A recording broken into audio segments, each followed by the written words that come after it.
तो देखो यार, हमारा नीट में सिलेक्शन क्यों नहीं हुआ। देखो, दो बात बताऊंगा, एकदम ध्यान से याद कर लेना, गट्ठा बांध लेना, नहीं तो आपका भी सिलेक्शन नहीं होगा यार। देखो, पहली बात, कॉन्सेप्ट पढ़ लेता था। कॉन्सेप्ट पढ़ के लगता था ना कि कोई भी सवाल है, कितना भी मुश्किल सवाल है, जे एडवांस आ जाए चाहे आईडो, कोई भी सवाल कर लेंगे। भाई, थियरी पढ़ने से हर सवाल नहीं बनती यार मेरे। हमें लगता था ना कि कोई भी सवाल को आप थियरी पढ़ लो, उसका कॉन्सेप्ट समझ लो, कोई भी सवाल बन जाएंगे। 5 साल क्यों फेल कर गए? इसी वजह से। 5 साल फेल करने का सबसे बड़ा रीजन यही है।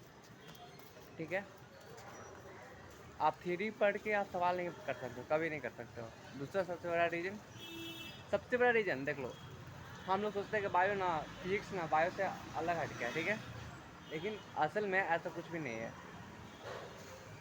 बायो से फिजिक्स अलग नहीं है, बिल्कुल नहीं। 5 साल बाद फेल करने के बाद समझ में आया, एकदम बिल्कुल दिल से बोल रहा हूँ यार। अगर कर लोगे तो सिलेक्शन होगा, नहीं तो बिल्कुल नहीं होगा। हमें पता है कोई नहीं सुनेगा, फिर भी बता रहा हूँ।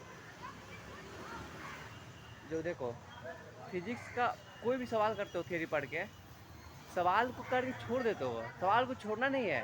पहले सवाल तो करना है। दूसरा चीज, सवाल करके छोड़ना नहीं है।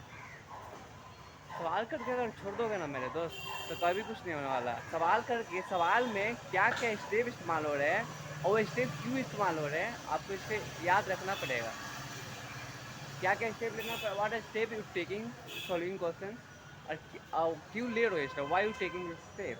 ठीक है, अगर ये दो चीज़ फॉलो करते हो, पहला बात, थ्योरी पढ़ के कुछ सवाल नहीं होने वाला। थ्योरी पढ़ के सवाल सोल्व करना है। दूसरा, सवाल सोल्व करते समय क्या स्टेप ले रहे हो, क्यों, ऐसे याद रखना है। काट बांध लो।